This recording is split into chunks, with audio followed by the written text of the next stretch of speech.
Howdy y'all, I'm Katz, and first off I just want to wish everybody a happy new year.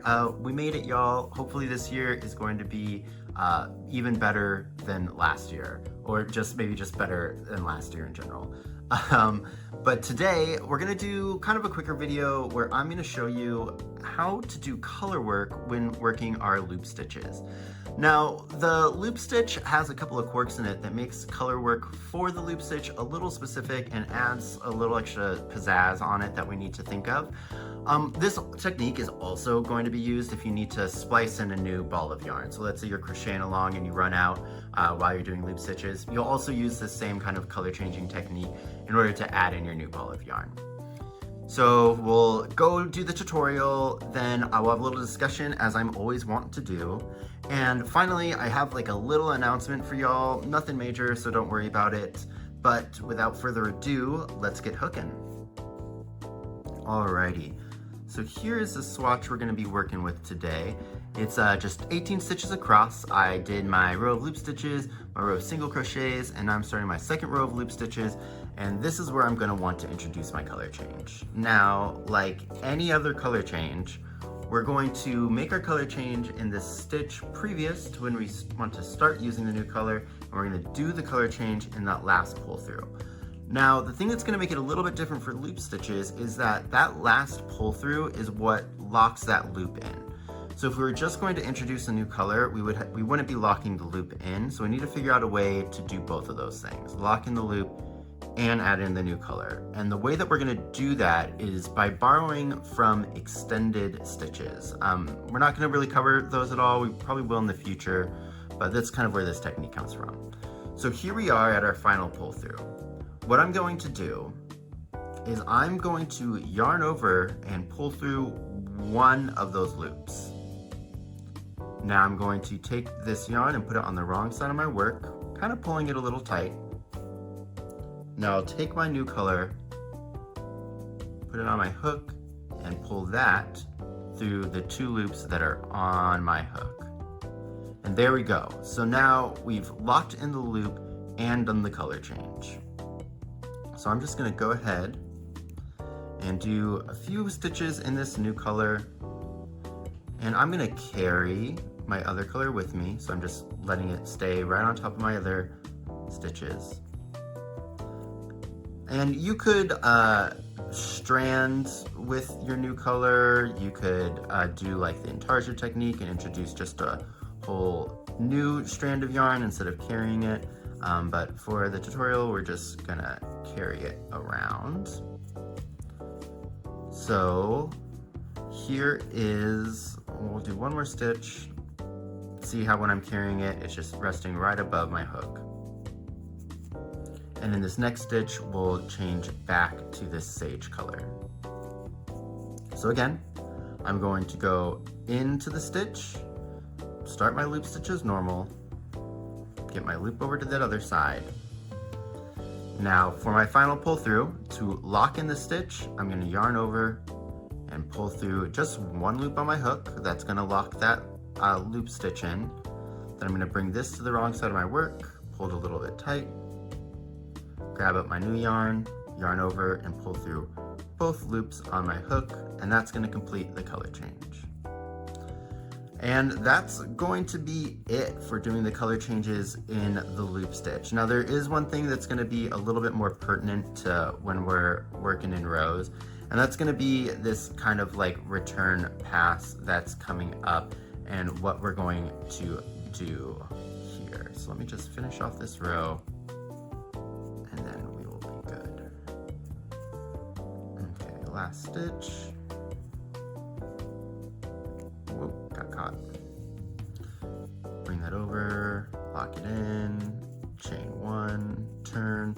All right, so now I'm at my single crochet row. Now, I think that best practice here is going to also do a color change in this row. And that's gonna be for two reasons. First off, if you are going to be carrying your yarn with you, it just is gonna line up all of the yarn. So if we carry the yarn over to here, we're gonna have it ready to go when we do our next row of loop stitches. But also it adds like, you can kind of think about it as like a background to the loop, right? Because we can see through our loop stitches. So if the background of that little window-ish part that we can see through is going to be the same color as the loop above it. Let me say that again. That was all over the place.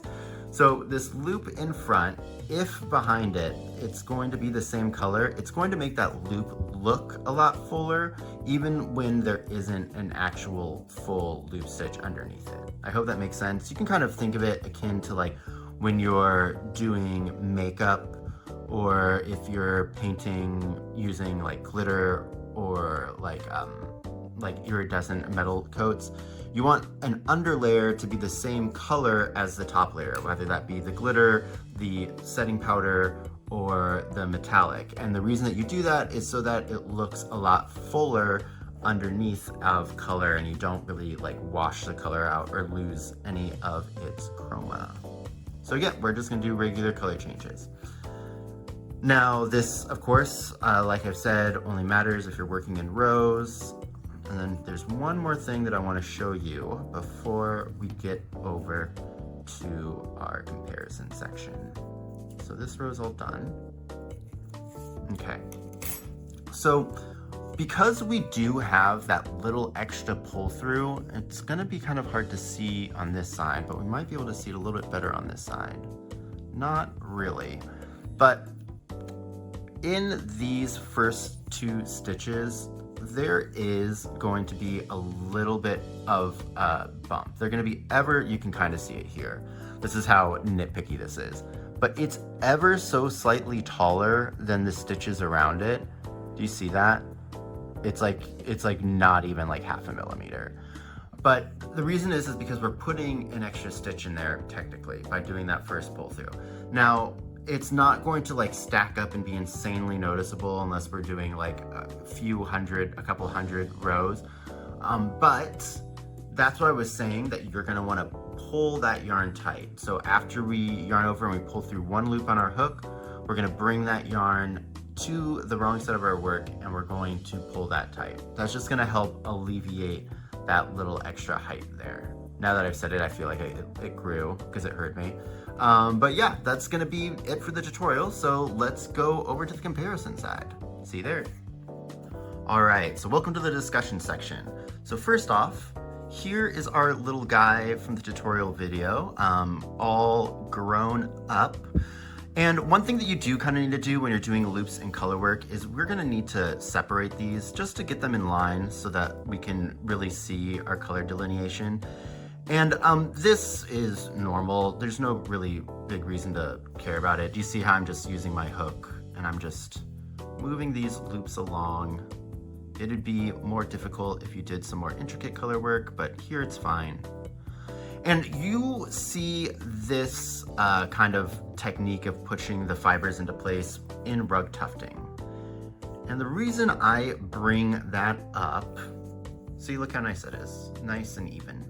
But the reason that I bring that up is on a couple of our last loop videos, we got these comments, one from In-Game Animations, longtime channel subscriber, and bruh, last name, something in Leet speak, I'm assuming, who's also been here for a little bit now.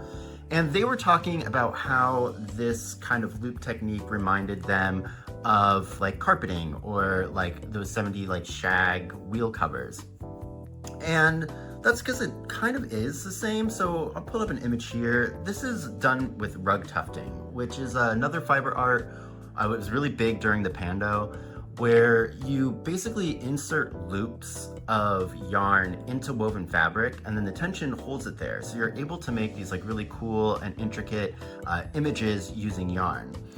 And I figured that that's essentially what we're doing here. Like if we bring up, this is the exact same thing that we did in the tutorial. However, I just cut the loops and it is giving kind of like that 70s shag carpet kind of a vibe. And I wondered if we could push this even further to make it look kind of like that tufting style. So what I did is I ended up making one where we did every single row as loop stitches, just because I thought we would need the density. and then I cut them really short. So they are like, what, maybe a centimeter high. But it did give like even a more carpety kind of look, like if we compare it to the other one. I'm not sure how intricate of a design you would be able to get here, and I do think that you should probably use a razor or some sort of guard so that we can cut all of these fibers to be the same length. I just kind of use scissors.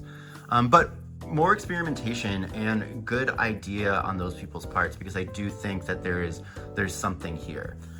Also, because this is a loop stitch video, I figured that we should see what it looks like brushed out, and this is glorious. Like, I don't know, but it's doing something to my insides. I really didn't think that the colors were gonna stay as well delineated as they did.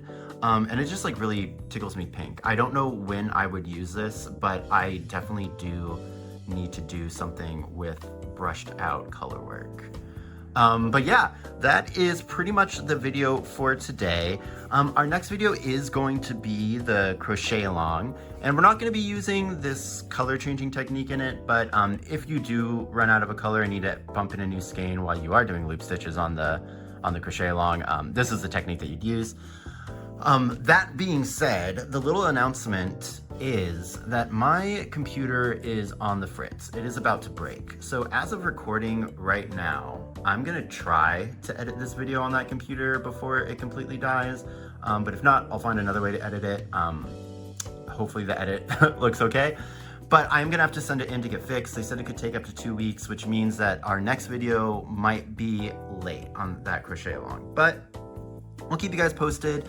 And like always, there'll be a post in like the discussion section of the video for you to try to guess what we're gonna be making to potentially win a free pattern. And then I'll also update you on like when it seems like that's gonna be coming out. But yeah, that's gonna be everything. Again, I hope you guys have a super happy new year and you get all the things that you desire and wish and deserve. That sounded ominous, but it wasn't supposed to be. But yeah, comment, like, subscribe. I think in this new year, I hope that we grow even bigger. That's gonna be the goal. So I will see you guys later. Bye. The day after Christmas. How many emergencies are going on today? Jesus. It says birthday. Okay, set up for the next take.